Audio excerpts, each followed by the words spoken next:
Why are we not going? Why are we not going? Ta-da! We're going. I don't know what it is. It's slow internet. It's clockwork internet. It's like clockwork It's orange. probably my end because you find me surprise in a hotel room in London, baby. I'm in London.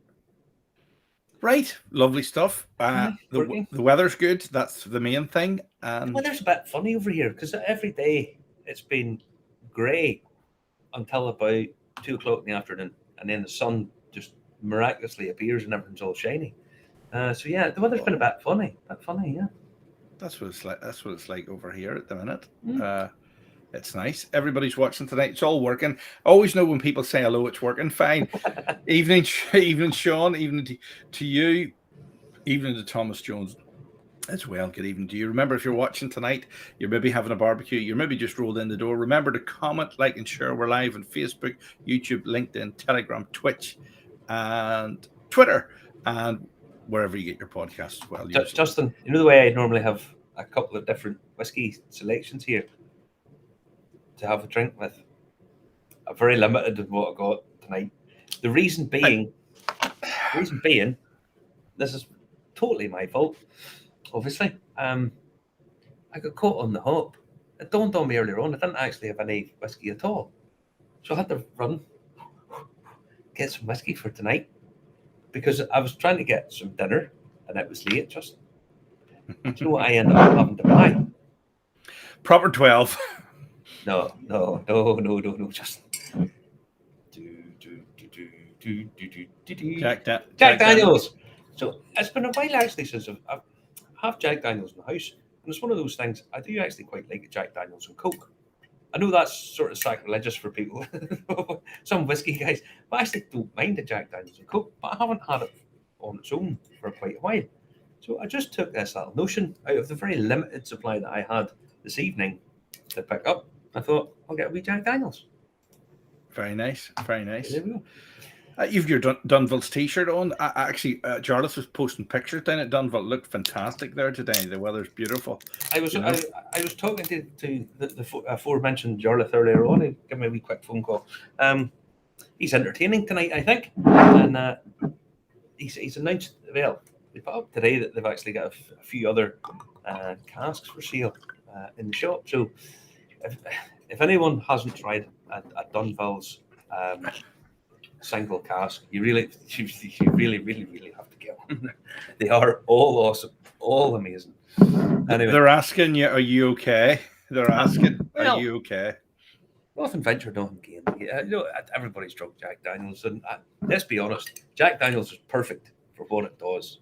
You know, if you're Slash and you're on the piss and you're playing the guitar, you don't do it with a single cask Bushmills. Let's be honest, you don't do any of that. It's definitely out there. So we're in a rock and roll mood tonight. So there we go. Wonderful, guys. Wonderful. So you did manage to get into the 325-year-old Berry Brothers and Rudd, and we're going to be hearing from your exploits later on. I got a wonderful interview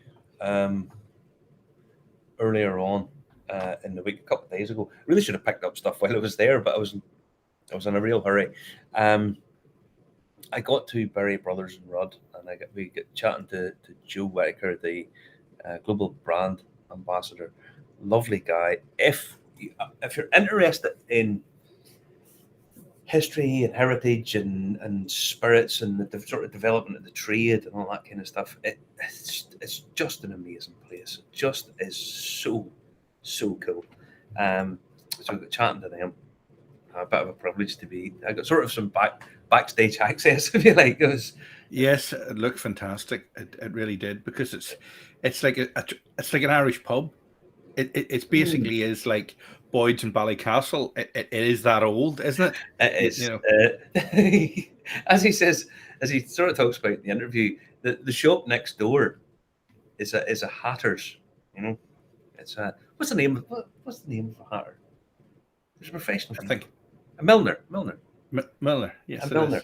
So there's a Milner's next door, and they are actually a bit older than Berry Brothers. Not so. Berry's is the the upstart because the Milners opened in 1687 or something. Well, the Milners would have to be older so that you had somewhere to hide the bottle. Well, he explains a whole bit. There's a really nice, cool history about this whole thing. He explains later on, but we'll not talk about that. We'll do the news first. We'll do a bit of the news first, and we'll do that. There you go. Peter Stewart got it right. Milner, the correct answer. Correct. Died of lead poisoning, something like that, didn't it? The Mad Hatters. You could have been a You could have been a Milner. maybe it was the lead pipes in the farm. Maybe that was it. Yeah. That's my excuse anyway. We'll go with the news. Big story of the week in Irish whiskey. The annual balls up that is the Dreamcast ballot and whatever. Ever since the very first Dreamcast ballot all those years ago, what is it, 6 years ago now? Is it 6? 5, 6? However years ago as now. Where they made a total horlicks of that. They ended up spilling the pallet of this prestigious whiskey, fell down. The box that I got was all scraped and tarnished, or scuffed and whatnot. Every year it seems this is just a balls up. Now, everybody absolutely loses it to try and get their hands on bottles of this. Reason being, a lot of people want to flip them. Other people want to get them. They don't want to play secondary market prices for them. It's just every year a cock up. Every year there's something goes wrong with this.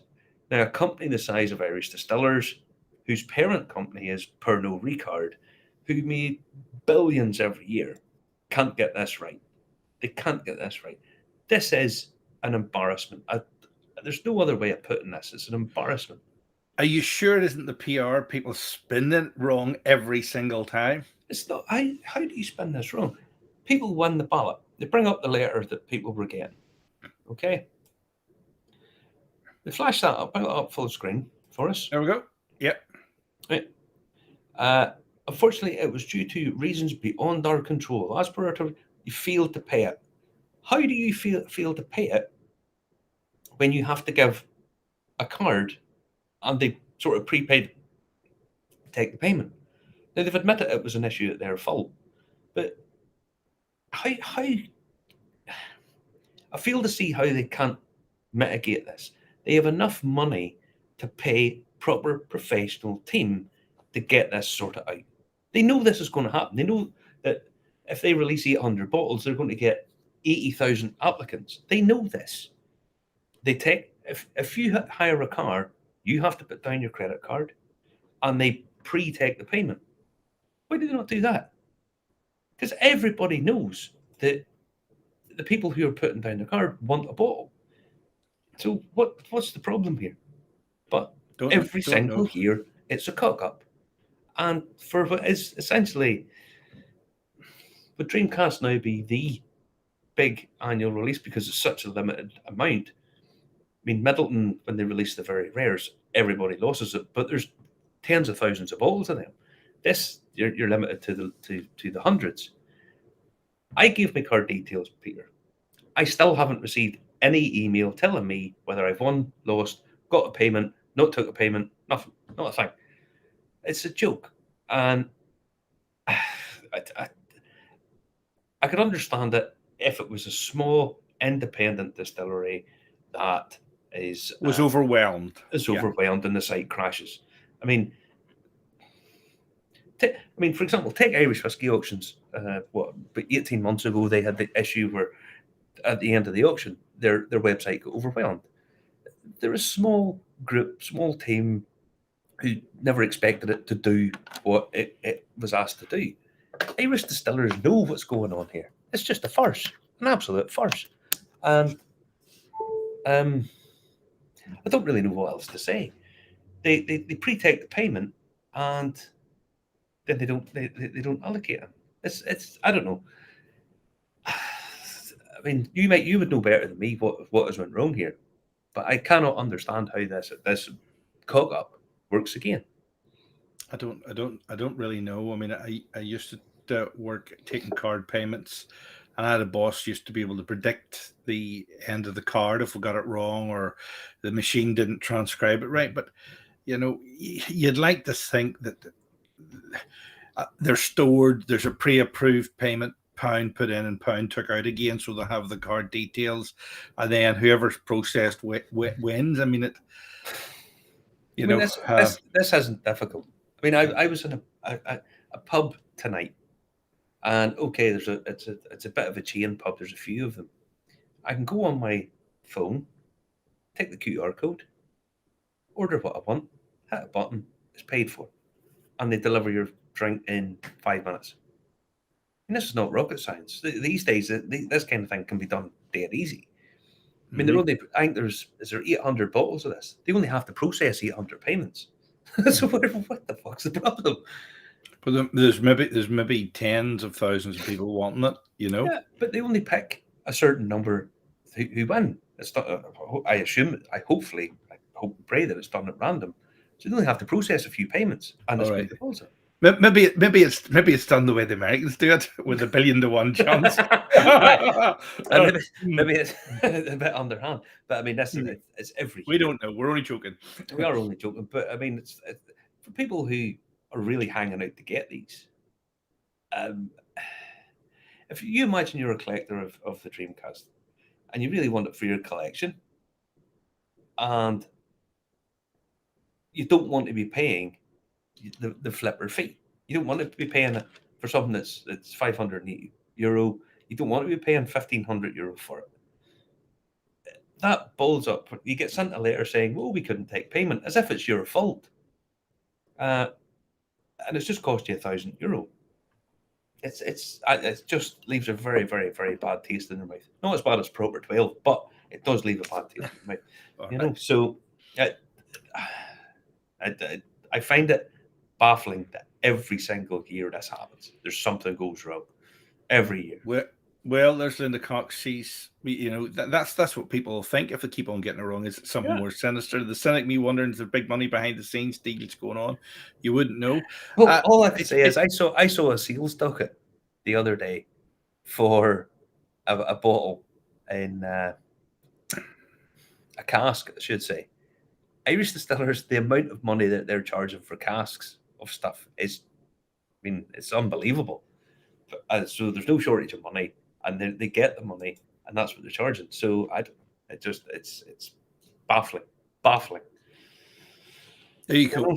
Where are we heading next tonight, Marty? It's 1:15 the hour. We're well into the show tonight already. We're heading to the east because Fuji. I have to just read this out, but the geek's on here. Over in Japan, they've added a new definition to a type of whiskey. Now we've single malt, single grain, blends. This is a single blended Japanese whiskey. Fuji, or the Mount Fuji Distillery, have created a blend using their own malt and grain spirits and asked that the Japanese Spirits and Liquor Makers Association to approve single blended Japanese whiskey, and they've done it. So good on them. I'm not 100% sure these days just what the appellation for anything outside of Scotland and Ireland, I suppose, that some of these things actually mean. Do they really carry that much weight in American whiskey? If you turn around and say an American single malt or an American, it's not carrying the same weight. But the fact that they've done this single blended Japanese whiskey and getting approval, would that be something we could see over here? Probably, possibly. Explain this to me, because we had the Koji people on, and it used to be whiskey in Japan, but it couldn't be whiskey in Japan because it wasn't in the technical file.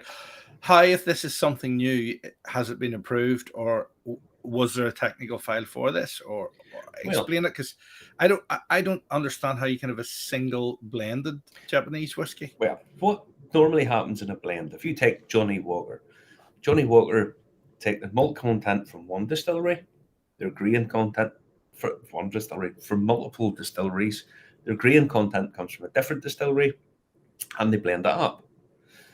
What these guys are doing, that's how normal most blends do. They get their grain from one place, their malt from different places, and blend them up. This is all made in-house. So what they're saying is they have their own grain, their own malt, put it up, and blend it up ourselves in-house and age it ourselves. So they're not looking to anybody else. So it's their own malt, their own grain, and finished. So uh, you could see why you make an argument for that in as an appellation for possibly for Irish whiskey and Scotch as well. So it's is it really all that important in some regards? Probably not to the average consumer, but for the whiskey nerd, it probably would carry a little bit of weight, you know. So it's just I thought it was very interesting.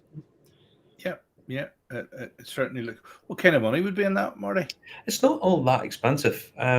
These are being released for the American market at the minute, but so it's not hugely expensive. Blend whiskey's obviously an awful lot cheaper because you're using the grain, but I can't remember off the top of my head what money it is, but it's not all that expensive. It just adds a little bit more as a sort of guarantee having the single blended Japanese. Lovely stuff. Certainly, the presentation on Japanese whiskies always seems very nice as well. But that's one of the things that they do. You know, the Japanese presentation's a key point of the whole thing. You know. What is it? Is it? It's not karma. It's something to do yin and yang. Is it or something like that? There, it has to. I don't know what it is. That's Chinese, you blin. That's Taoism. You're talking about feng shui.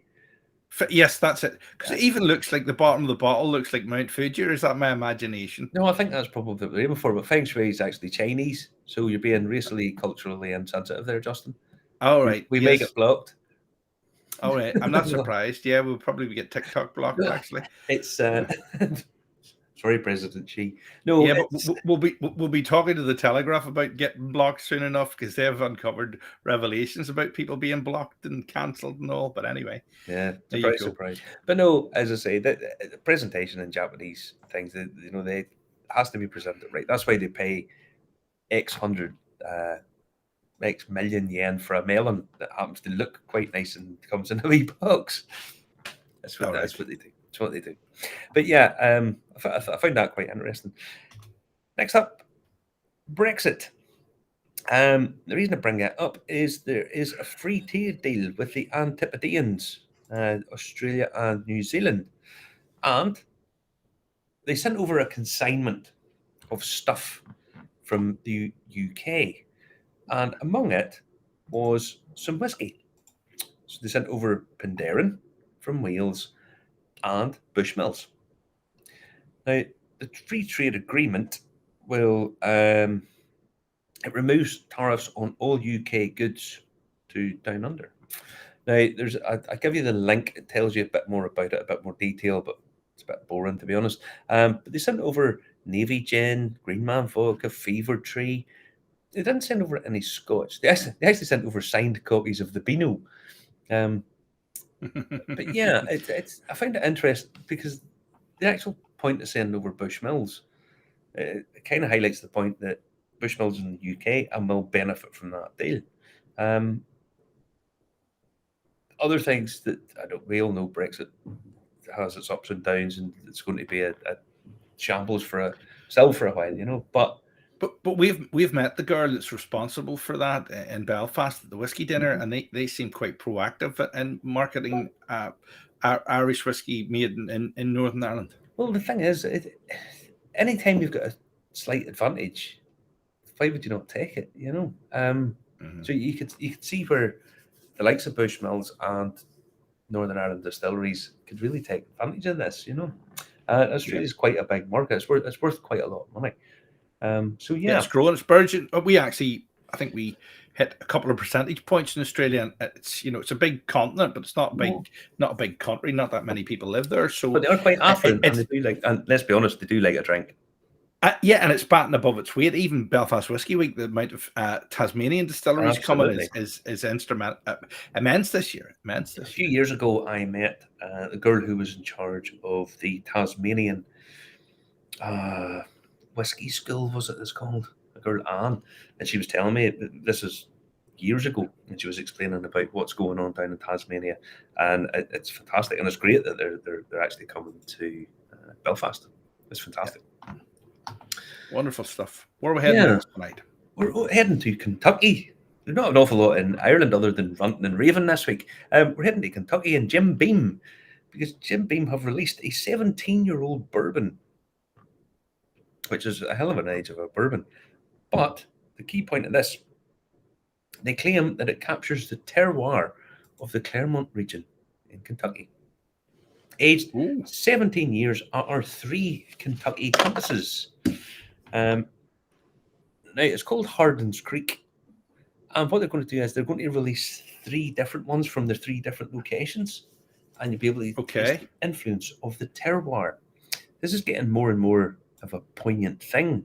In whiskey, obviously, I have to say, Waterford's leading the way in it. And I actually talked to Joe about this. But it'll be nice to see the different whiskey coming from these guys and what the influence is on it. Now, it's going to be probably a limited run, and it'll go very quickly, and it'll be very expensive. We'll be very lucky to get tasting any of them. But it goes to show you that even big companies like Jim Beam are now taking this seriously. They're now putting a bit of time and a bit of effort to it, and good on them. Good on them. Do you know much about that brand? Is that just good marketing, or is that traditionally something to do with Kentucky? But Hardin's Creek, is that famous? Like it's to do with where it is in Claremont, Kentucky. Again, I think this is a new brand. I think I should have checked that out. I do apologise, but I think this is a new brand that they've brought out for this. But yeah, the big company like Beam Suntory are starting to recognise this and do something, so it goes to show you just how serious these guys are beginning to take it. So good on them. That'll be a nice collection to have if anybody had it. The 3 bottles, I would imagine, will be a nice collection. What's the significance of the 3 bottles? Have you had a chance to check that out? They've got 3 different sites, right? The age, and it's to show you the different terroir of the 3 regions that they use. Okay. So yeah, it'll be interesting to see just the differences and the marked differences that they have. Okay. 17-year-old bourbon's quite rare in and of itself. Yeah. That would be certainly again, the branding, that's fantastic. When I look at it, it does. It looks sharp. Look at that there. I mean, that is pretty slick branding.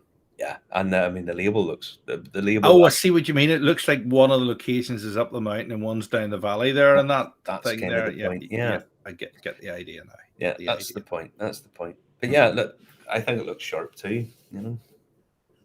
Well, okay, wonderful stuff. Now we're going to stay in the States because I saw this the other day, and I thought this looked quite interesting. Oak Packer whiskey, Oak Packer, and the reason it's called Oak Packer, it's named after a little cute red squirrel. If you go on the website there, we do like red squirrels. Not a big fan of the grey ones. Do you remember up around the Glens? Yeah, it's red squirrels. And if you see a grey squirrel up the Glens, you have to phone the squirrel squad. You come out like the A-team with the air rifle, and they pull them off, pop off the greys. But yeah, apparently the squirrels were known as Oak Packers. Who knew? But the reason I'm flagging this up, American Single Malt, the Air Edition, because they're harvesting water directly from the atmosphere. Wow. And they claim that this is much more environmentally friendly. And I thought to myself, this is a bit of a gimmick. This is a bit of bollocks. It's a bit of bollocks, let's be honest. But actually, no. Because they're actually harvesting air from the atmosphere. They're not taking it from streams. It's pure. It's clean. And most of the water that falls to Earth lands at the sea. So it's absolutely no use to anybody. So they are they're taking a natural resource, using it for production of whiskey, saving the world, saving the environment, and they've got a nice wee picture of a squirrel on the thing. So I quite like that. Sean? Yeah, yes. Oh, he's saying red squirrels are wee in Canada.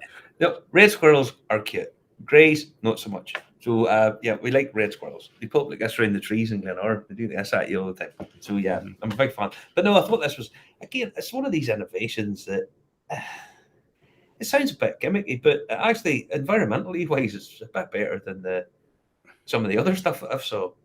The cardboard box for prestige premium Irish whiskey. Someone still has to convince me that the new Middleton box is made out of egg cartons, where you take wood, you industrially pulp it, add glue to it, and turn it into a bit is more environmentally friendly than just using wood. Don't understand that one at all. But I'm sure they could pay a scientist to come and explain it all, and I'd still think he's full of shit.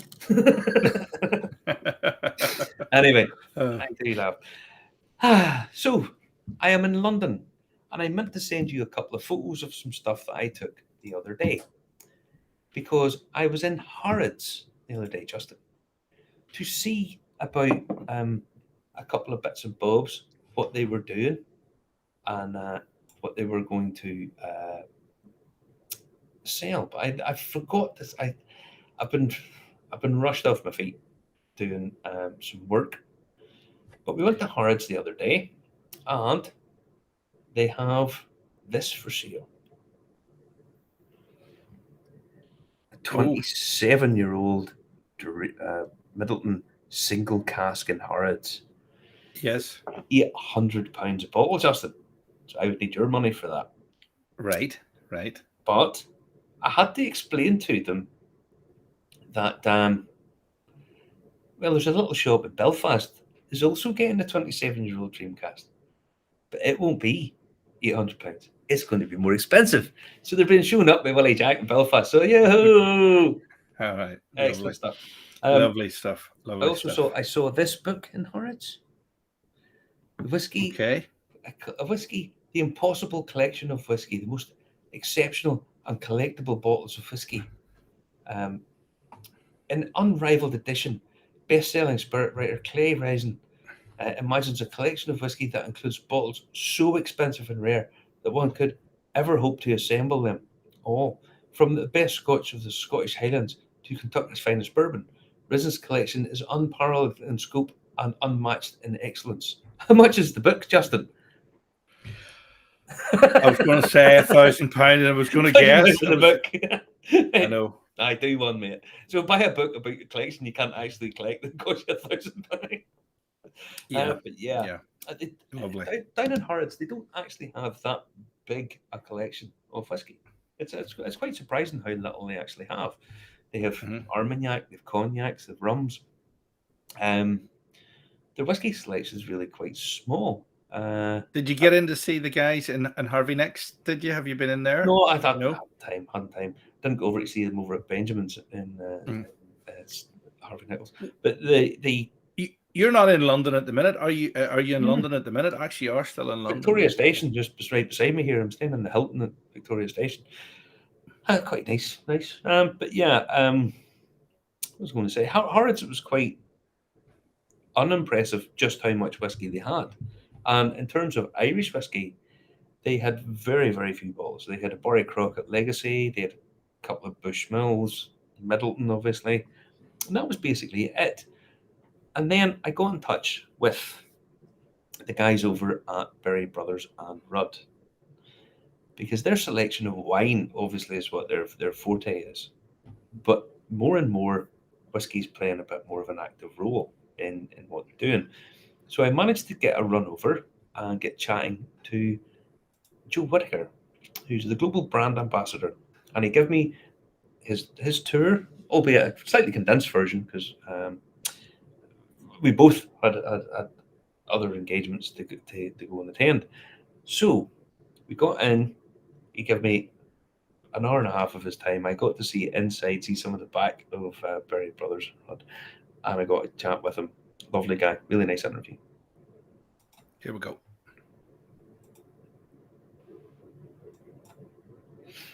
So you find me at this wonderful, basically a museum of a place, which is still in business, been on the go for a very long time.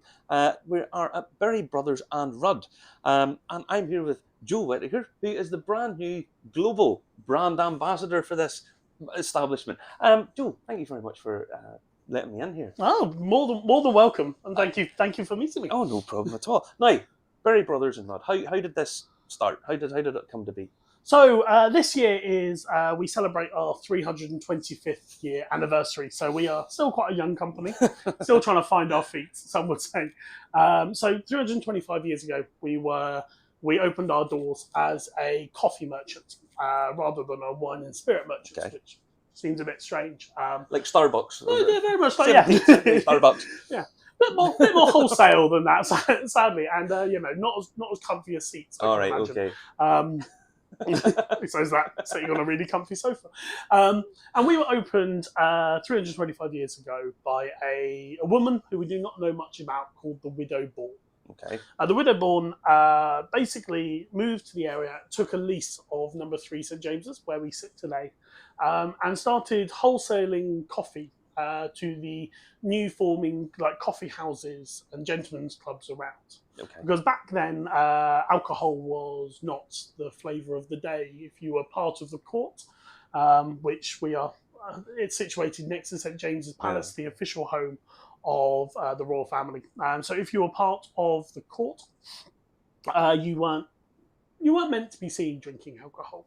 So coffee was the flavour of the day, and these clubs that you see around, and you've probably heard the name of the Liberal Club, the East India Club. All of these clubs were originally, at one point, they were coffee houses for gentlemen only to sit there and talk about the business of the day and while away the time. Yeah. And that's how we started. And we are a family-owned business. We have still owned. So the Widow Born had 2 daughters. And it sort of passed down the family. It passed down, changing its names regularly until as the men came in. as the men came in, of course, as it is to do, as it still do. Yeah. Until about the 1800s, where the Berries came in, and they are the lineage. You can follow the lineage, but we are still the same family. And then 1800s, we turned into Berry's company, and then about 50 years after that, when the 2 sons took over, it was Berry Brothers and Co. Cool. And that's sort of around the same time, around 1800s, is when we started moving away from coffee, and we started selling wine and spirits, and essentially, what we're here to talk about today, whiskey. And then we sort of evolved, and then in the mid 1900s, we then brought the Rudds in. Rudds were a wine merchant from Norfolk who came in to sort of help diversify our wine supplies. So we are now owned by the Berries and the Rudds, and every generation that sort of changes, so when the chairperson changes, it will go to the other side of the family. Okay. So before, it was Simon Berry, and now we have Lizzie Rudd, our women chair, sort of who looks over us and sort of guides us into the future. No, guiding. You are primarily wine focused today. That's primarily what you do, is wine selling. So yes, so wine is a large part of our business. We specialise in Bordeaux's and Burgundies especially, but we sell wine. But we are a wine and spirit merchant. Yeah. I work on and look after the spirit side of the business. So until recently, before my new promotion, I was looking after our full range of spirits, sort of selling them on into retail. So we look after products like number 3 gin, London Dry Gin, Hine Cognac, King's Ginger Liqueur, a ginger and lemon liqueur we created for the King about 120 years ago, Walsh whiskey, Irish whiskey, as well as some other products as well. Yeah. Now, obviously, changing tastes. I mean, you went from coffee to wine and spirits. Spirits is flavour of the month, if you like. It's really, everything's becoming more and more spirit-based these days. So whiskey is, again, it's the trend-setting thing, really, let's be honest. Have you noticed this in the last few years? How have your sales changed, and how have you noticed where things are coming from? Yes, so there is a big change. It's probably been growing for the last 10 years, with some real changes coming from not only Scotland, with new distilleries sort of being built up to, try new flavors, new experimentations, new styles of whiskey. Yeah. But also the trend of having a look at different wood finishes. It's no longer just your sort of bourbon hogshead or your sherry. There is a world sort of out there of wine finishes and agave, mezcal and tequila finishes, sweet wines. It's a really exciting time, but that's not just Scotland. It's sort of Ireland is in probably the biggest boom I've seen in Irish whiskey. I've been in the trade for about 20 years now. And that's really sort of growing as well. And then there's just regions all over the world. America is diversifying away just from rye and bourbon. They've got single malts coming out, which are incredible. Japan, which is sort of the magnificent beast in the east, to sort of steal a phrase from an old Storm, but who's really sort of creating amazing stuff, as well as some really great areas around. Yeah, and you guys are obviously at the forefront of this. I mean, you're probably the most respected wine and spirits merchant in certainly in the UK. These new areas of whiskey. I mean, we talked about America there. We mentioned America. There's so many distilleries in America now that I personally think it's the new area, if you like. Yeah. Even though we're so used to it, it's the different styles, different techniques. What all are you seeing coming from the States in terms of your sales? So there is a lot of we've only as Berry Brothers and Rudd as our independent bottlers. We've only started dabbling really. There is a lot more. There's a lot more to uncover. Yeah. But we are working in conversations with some amazing distillers out there who are really, really sort of pushing the boundaries of what can do. We have worked with 3 distilleries so far. So Few up in Chicago, which is doing some amazing stuff, especially rye whiskey. And really sort of taking the history of Chicago whiskey production and sort of bringing it into the 21st century. We are working with Iron Roots down in Texas, who is probably one of the best corn distillers. Tried them. And we've bottled one of their casks of their corn bourbon, which was just amazing. It was a bit of a favourite of mine over the last couple of years. But we are seeing a lot more, especially up sort of the Portland area, where sort of climates are similar. Probably to sort of South Scotland and North England when it comes to production of barley, from what I understand. But because they have got waves of these fields, they can really diversify and have a look at different barleys and different yeasts, and also with sort of that area being such a big production area for, especially Oregon, for wines, sort of creative biodynamic wines and IPAs, beers. There's a lot of finishes that's coming in these quite fun casks, which I have tried. No, I happen to notice on your shelves you have Waterford Irish whiskey, and their big selling point, their big a big project is the terroir of whiskey. Mm-hmm. As a wine and spirits specialist, how do you think that plays out? Is terroir in whiskey as important as it is in wine, or is it maybe not just as important? How do you think that? I think in wine it is, because with wine there is no cooking of anything. There is so the flavors that get taken up, terroir, being of the earth, it kind of gets taken up into these grapes. I think there is a lot more prevalence. There's a lot more sort of you can really sort of taste them, even as a novice when it comes to sort of grape. Sort of you really can see that. I think it should be explored more in whiskey, and I think Waterford, who we sell in our retail shop. Yeah. And sadly not one of our brands. I'd like to work with them more, but they are showing what you can do and how things can be changed. But then it's quite hard to bring in because barley isn't always from the same fields. You also sort of cook it, so there's a lot of things that are lost, but there is a lot more that you can also gain. Yeah. And also playing around with water and that wood, and actually the Tilwara whiskey, I find, is probably more where you store it rather than sort of where the barley comes from, because climates change so heavily. We've talked about America, the sort of the climates from the north to the south. Well, the thing is, you see in certainly Texas whiskies, I've tried a fair few of those, and in the Texas whiskey you see aged for 6 months. But you have to remember what it's doing in the wood. I mean, it's the heat and then the cool, depending on where it's aged. And some of them have massive flavour for very, very young spirit. Really, it's incredible, impressive. You guys, your wine storage, I have to just talk about this a little bit. You have millions of bottles of wine in storage. Yes. How many millions? I don't know. 10, 12 million maybe. In the 1960s, we were the first warehouse in the world. We set up a warehouse just outside of London to be the first temperature-controlled warehouse solely for wine and spirit storage in the world. And that quickly got filled up.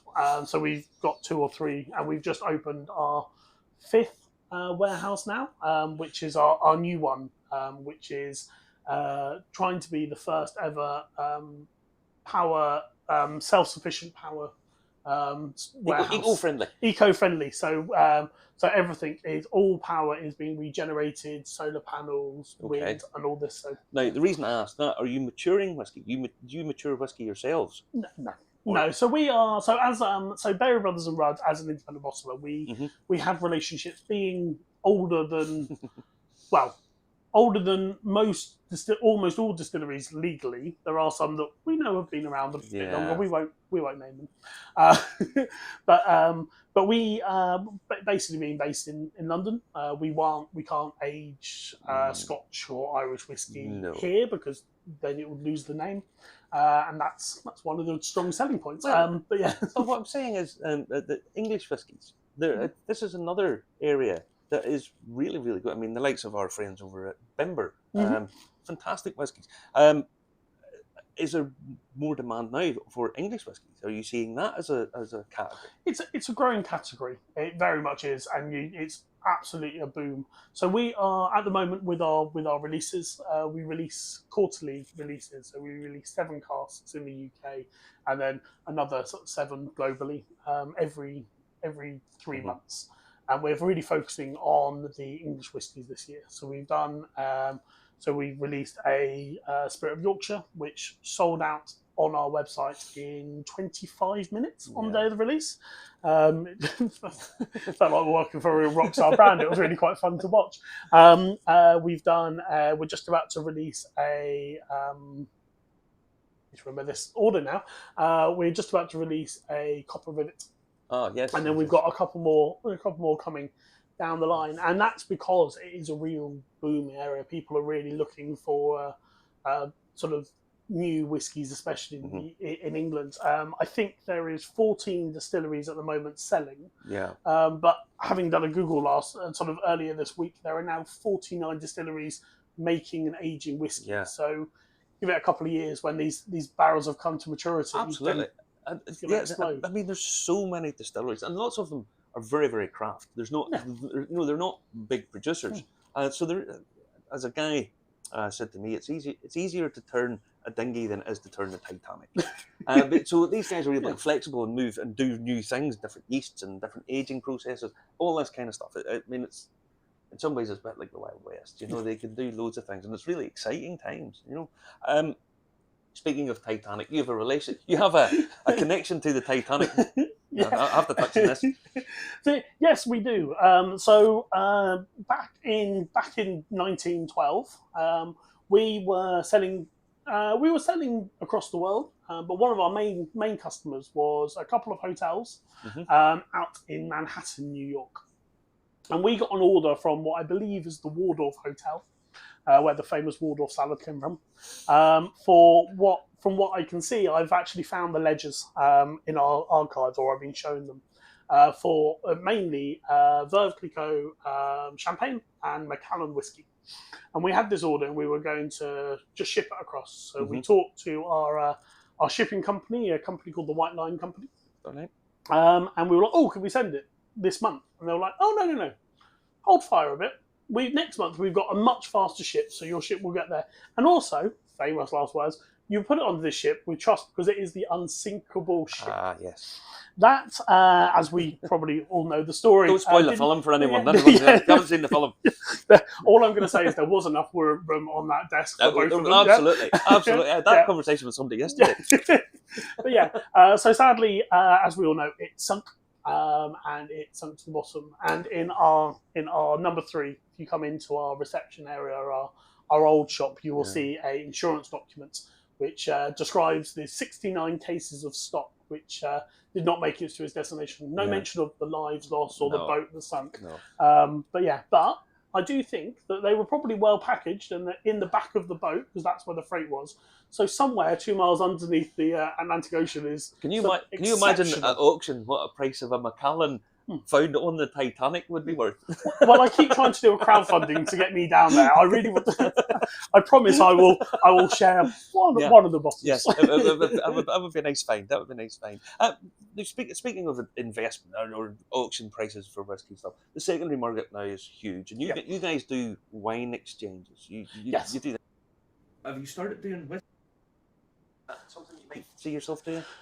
Maybe. We're always open. BBRX is our online platform for sort of secondary market wines for people to sort of sell. We have got, being a predominantly these days wine company, we have got a lot of experts who are expertise in catching out fraudulent bottles, for making sure that things have been stored properly, valued correctly, and we have got this team of experts.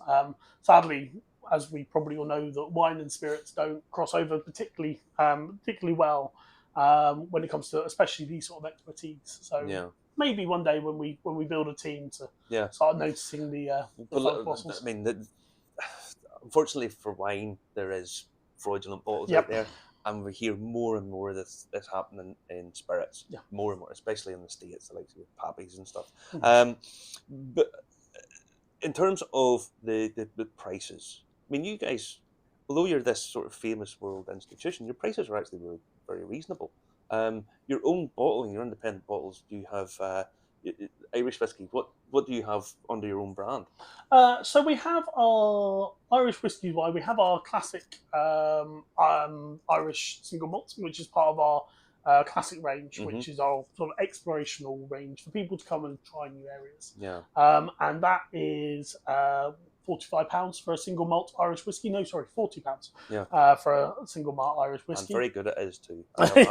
I've tried this. It's a coolie. Coolie. Really it's beautiful, sort of, just exactly what you want. It's exactly coolie. It's very estery, very apples, and very very sort of spirit forward. It's really really good.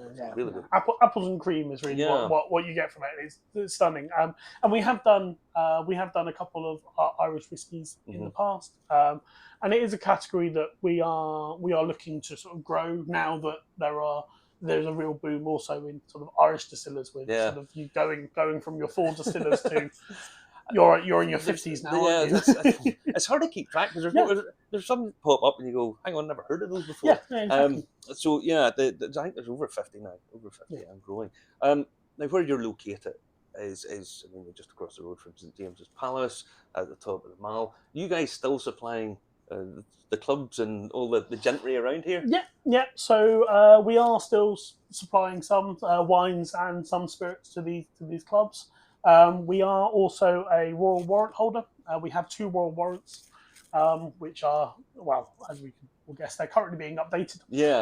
So the 2 royal warrants were for Her Majesty, the late Queen Elizabeth, and for Prince Charles when he was Prince. So we're hoping the Prince one can be bumped up. Well,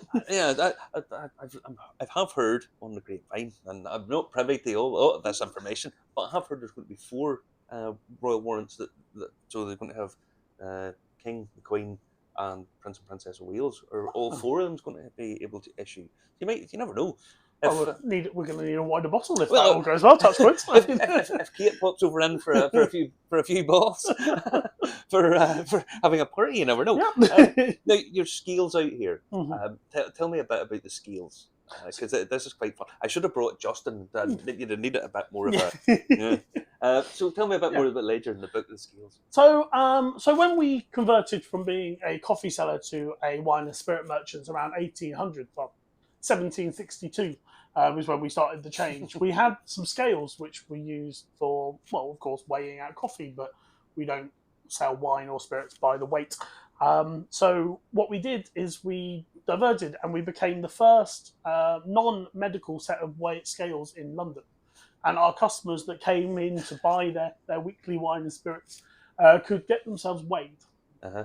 And they would sit on the scales, and if they were a bit shy, we would drape some curtains over our windows so you couldn't be seen, and then we would record your weight for you. We still have these books, and you would record the dates, the weight, and the best section in the center, which I think all apps need is the excuse for why your weight's going up or down. And there's some amazing excuses, like heavily soiled boots. But my favourite one is Mistress on lap for the reason for the increase in weight. Yeah, I put on 17 stone. Yep. Yeah, no, it's funny because I had a little look through them earlier on. It's a remarkable place. You do online, so people can come on and you ship. Do you ship globally? Try that. Not a market I've actually had to deal with. I'm not sure, but all the information will be on bbr.com. Yeah, bbr.com. So I apologise. No, that's perfectly all right. I have to let it go from my site. I get sad. So. It's funny. This whole place is like a museum. You come in and you see all the pictures, and out the back you've this Pickering place, which it's that beautiful alleyway you come up. Yeah. And it's where there used to be the Texas embassy was out there or something. So Texas Ligation, which a ligation is a embassy for a country which isn't recognised. So 1842, some delegates came Sam Houston. Yep. Came to London, Paris, and I think Berlin, because they basically, to get recognised as a country, back when Texas was not part of the United States and had just freed itself from Mexico, so you come and you try and lobby the sort of the court or the parliament of the day to try and get recognised. Yeah. Sadly, that did not work. It got engulfed, and it went from being the Lone Star country to the Lone Star state as we know it today. Yeah. And we gave them a office up on our roofs to try and do this free of charge. Yeah. And the past president George W. Bush came to visit as a true Texan, came to visit where the ligation was, and he came for dinner. And apparently at the end of the dinner, the Berries, with a good British sense of humour, gave him a bill for unpaid rent. Excellent stuff. Now, personal preferences. What type of whiskey do you like yourself? Oh, that's now remember where the Irish whiskey review is. Yes, I love Irish whiskey. Come on, well done. Correct. Oh, yes. Next question. What preference in? It changes depending on which way the wind's going. Going into the warmer months, I really quite like those sort of like lighter, fruitier sort of numbers. So yes, the sort of the Irish whiskies or some of those sort of Speyside whiskies or some of the stuff that's coming out of some bourbons. It's really sort of that's my summer jam. But then when the nights come in and it gets colder and the big jackets come on, there is nothing better than sitting by a fire with a book with something really sort of heated and complex and beautiful. Something that's just posty end of bed. Yes. that's what I like to think about it. Now, if you have to check out this place, if you come to London, stop in at the shop. Come and see what is really essentially a living museum, working company. Go and check out bbr.com online. And thank you for having me. Thank you very Absolute pleasure inviting you into our doors. There we go, Marty. That was excellent, wasn't it? Honestly, it is one of those things. There's so many things to see and do in London. I mean, we know that. And there's so many historical stuff. But if you are interested in wine and spirits, and primarily they are a wine merchant, but more and more getting into spirits and taking up Irish whiskey, go and pop your head into this place. I mean, it's just beautiful. They sell wine and spirits everything from a decent, good drinking wine to the most expensive stuff you can get. Whiskey wise, their own whiskey, their Cooley 10-year-old. I think it's 10-year-old. Do they still have the bargain bucket shelf? They even have a bargain bucket shelf. Do they still have that? Did you? I mean, it's literally just at the top of Pall, bottom of St James's Street, just across the road from St James's Palace.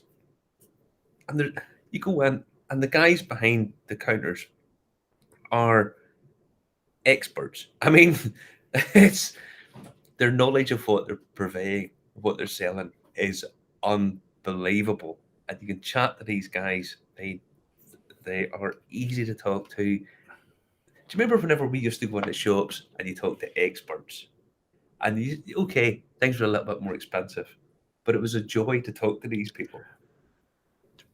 I remember when the Easy Programming video recorder came out, and I was in a shop selling the Easy Program video recorder. It was the same height as the person display. It was filled with the Easy Program video recorder at every stage coming out of the box. Yeah. You know, big in-store display. And this old lady came up, and she obviously wanted to buy the Easy Program video recorder because she had seen Alan Sugar in the advert on TV. And she came in and she asked the wee girl, "Excuse me, love, do you have the Amstrad Easy Programming video recorder?" And guess what the wee girl said? No. No, correct. And I says, no, that's it there. Look.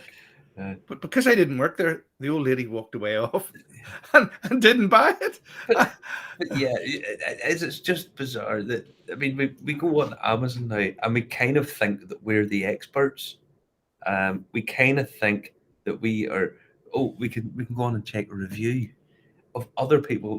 Let's be honest, most people don't know what they're talking about. And if I love myself in that. I love it when you buy the wrong adapter for something and have to send it I haven't back. a clue. I don't know about this thing, Justin. But when you go into somewhere like this, they have 325 years experience of doing this. And you talk to guys who obviously have went through a vetting process. They've obviously went through the training process. They're used to dealing with people. Whatever you want, they can help you with. And it's a joy. Joe, I got to talk to Joe before and after it, and he couldn't have been nicer. He was just a joy to talk to. And he's excited about what he does. He's excited about what's happening in Irish whiskey. He's excited about new things in Scotch and all over the world. And he's in a perfect place to do this. If you're in London and you're interested in this kind of thing, do pop yourself in there, and you'll not be disappointed. It's just gorgeous, gorgeous. And the sort of in-house bottles are ideal gifts for somebody from London if they're into booze. Yeah, well, yeah. I mean, absolutely. I mean, the thing is, you have a company doesn't stay in business for 300 plus years without being good at what they do. Let's be honest, because in 300 years' time, tell me a company that's going to be in business. Tell me any one of them. You know, I mean, Amazon won't be about in 300 years' time, but there's a good chance these guys will be. You know, you might be right. Actually, you might be right. So that's it for another week, more or less, isn't it? Yeah, it is. Yeah. I'll be back in London later on in the week. Yeah. You never know where I would turn up, Justin. You never know where I would turn up. There you go. Oh, you've got something else exclusive. Are you going down one of their dungeons to see the wine? No. No. Okay. I'm going for Jack Daniels. All right. This is, you know something? This is not bad. This is not bad for a nice, easy enough free drink. It's all right. You know. Well, some mistake. Oh, very distinctive. Remember to comment, like, and share on Facebook, YouTube, LinkedIn, Telegram, Twitch, and Twitter, and wherever you get your podcasts. Thanks for watching. Enjoy the show, and see you sometime soon, i.e. next week, 10 p.m., same time, same place. Tell your friends. All right, guys. Take care. Bye.